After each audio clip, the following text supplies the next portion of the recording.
Baiklah, nak masuk sikit ni, tinggal 10 minit lagi. Bacalah sikit. Dah penat tu bawa kitab tu kan, Toba tu kitab. Kita baca kitab ni, Penawar Bagi Hati. Penawar Bagi Hati. Sambungan kepada bab tajuk tamak dalam berkata-kata. Tamak ni dalam berkata-kata ni. Orang perempuan ke orang lelaki ni tamak berkata-kata ni? Si baik sedar diri kan orang perempuan. Baiklah, kita akan masuk bab keadaan yang dibenarkan berdusta. Keadaan yang dibolehkan kalau kita nak berdusta ke nak membohong. Sebab membohong tu bohong sangat. Okey, maksudnya dalam keadaan mana kita dibenarkan melakukan helah, berhelah lah kita sebut. Bukan menipu sangat. Ketahuilah bahawa dusta itu hukumnya adalah haram. Kita tahu cakap tipu, berdusta itu haram. Suami tanya, kenapa lambat balik ni? Ustazah sudah lambat. Padahal bukan ustazah sudah lambat. Dia leka borak, ustazah pula yang kono. Kan kalau jawab leka borak kan kena marah. Dia pun ustazah lambat sampai, dia pun sudah lambat. Nak macam mana? Nampak tak? Nak selamatkan diri. Kadang tak sedar, kita rasa ringan je, tapi tetap haram hukum dia. Melainkan dalam keadaan tertentu. Dia kata dalam keadaan tertentu. Logo ada juga keadaan tu.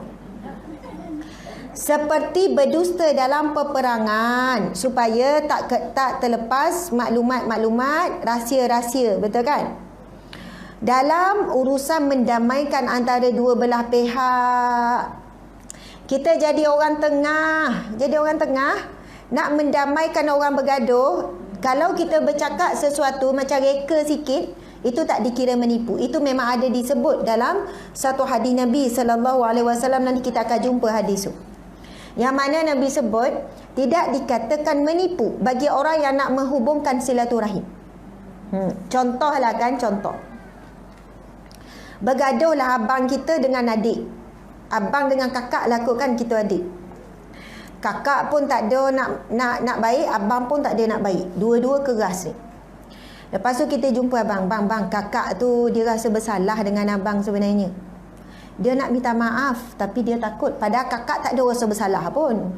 Tak ada rasa takut ke apa ke. Kakak ni memang kita cuba pujuk pun dia keras juga. Tapi kita ni nak macam mana jadi orang tengah ni. Betul kan? Kita pun jadi orang tengah, bang. Gini. Kakak tu bukan apa, dia segan, dia takut abang kan garang.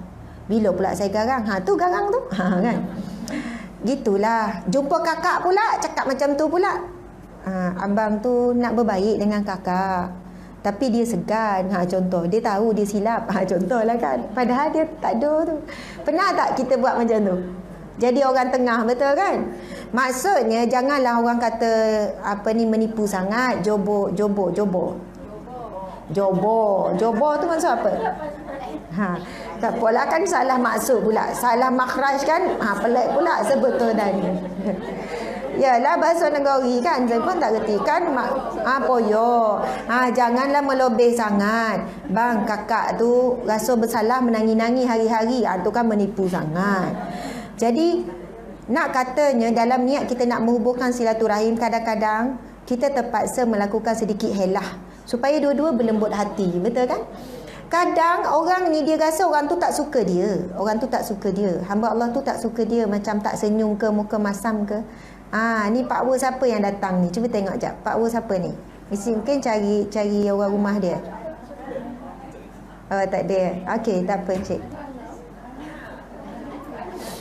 Okey, contoh kan. Kawan kita mari tanya kita. Cari barang tertinggal. Okey.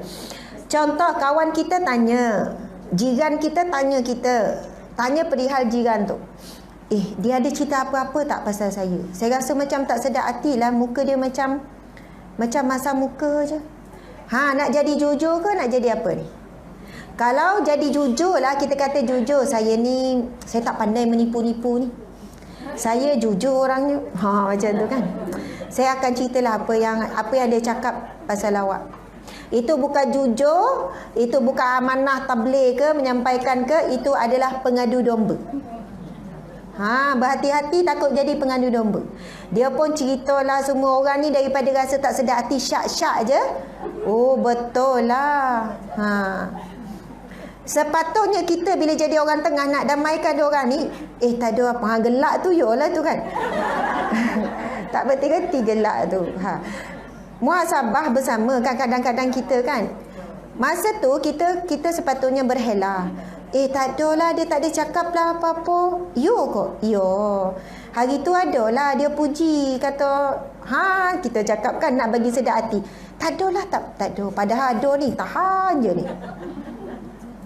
Betul kan? Itu tak dikira menipu. Betul. Adik-beradik bahaya juga. Ada tak kakak cakap apa-apa? Padahal dia buat grup WhatsApp mengumpat tu. Nauzubillah. Berhati-hati. Sebab an-namimah iaitu pengadu domba, orang tengah ni sangat bahaya. Bahkan ada dalam satu hadis disebutkan antara azab kubur yang tidak akan terlepas iaitu golongan an-namimah iaitu pengadu domba. Maksudnya kalaulah meninggal seorang manusia tu, lalu dia minta ampun oleh anak dia, mungkin suami dia, isteri dia, dosa-dosa mungkin akan gugur disebab ramainya orang minta ampun bagi pihak dia. Tetapi sekiranya dia ada melakukan an-namimah, pengadu domba, sampai dua orang bersaudara makin teruk bergaduh dia, maka itu di antara dosa azab kubur yang tak akan terlepas. Dia kena nanggung. Sebab kalau mengumpat ni, kita ngumpatlah berbakul-bakul orang tu tak tahu, elok je jumpa senyum, betul tak? Tengah ngumpat, orang tu elok je, orang tu bila jumpa, dia pun siap bagi kuih. Makan tak kuih orang tu bagi? Makan, sampai hati kan dah ngumpat, orang tu bagi kuih, makan. Tapi kalaulah orang yang kawan kita umpat pergi bagi tahulah orang kita umpat tu kan, jadi tak dia bagi kuih kat kita? Tak jadilah. Sebab itu kita kalau ada suatu berita sampai pada kita, cukup sampai menahan diri setakat kita je, jangan disampaikan lagi. Ayat biasa orang perempuan, Dan sampaikan dekat kau seorang je. Sebab Dan tak boleh nak simpan dah apa yang bengke hati ni. Rasa tak tertahan, tak boleh nak nanggung dah cerita ni. Kau seorang je, harap kau jangan cakap dengan siapa-siapa. Kan? Ayat tu macam solehah je kan. Dan cerita ni pun sebab nak muhasabah, jadikan pengajaran. Nampak tak tu dia tambah tu, bagi sedap cerita tu. Dan cerita ni pun supaya nak dapat pandangan. Padahal nak puaskan hati tu bercerita tu. Rupanya dia pesan 10 orang macam tu. Kan? Bukan seorang tu. Benda tu berjangkit-jangkit. Ya Allah, na'udzubillah min zalik.